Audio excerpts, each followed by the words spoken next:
Polishers are one of those tools that most enthusiasts rarely buy, and that's because of their high prices, so it's easy just to ignore them.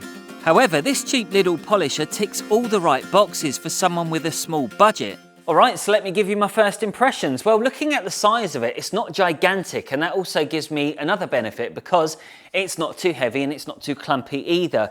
Now, with any of these polishers, you're always going to find you get these ridiculous handles. Some people love them, but me, personally, I hate them. I feel that it restricts your movement around the polisher when you're working around the car. I like to be able to get my hands all over it. I know that sounds weird, but that's just the way that I like to work. So it feels nice and light. It's nice and small as well.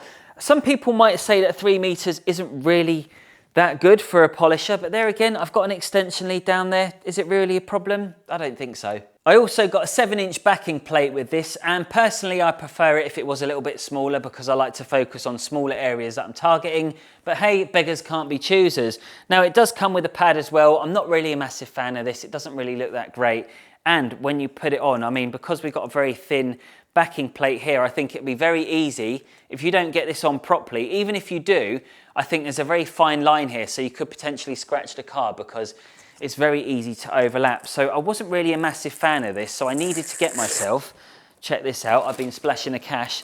I spent £3.99 and I got a few more heads as well. So we're going to give these a whirl because I prefer the look of these over that pad there. So the grand total for this, I have seen it online for £24.99, but you've got to be part of some elite Lidl members club. I don't know what that was. So I've paid full whack for this, £29.99, and I paid £3.99 for these. So that gives me a grand total of £33.98, which is pretty good going. So this gave me an idea. What I'd love to do now is a 50-50 comparison. With the driver's side, we're going to leave it completely as it is. With the passenger side, that's where we're going to break out the Parkside polisher.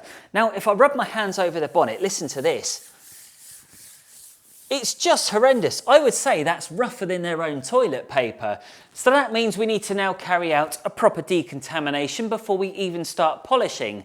Thankfully, last night I gave the vehicle a decent wash, which means all I need to do now is break out a clay bar and then we can get polishing.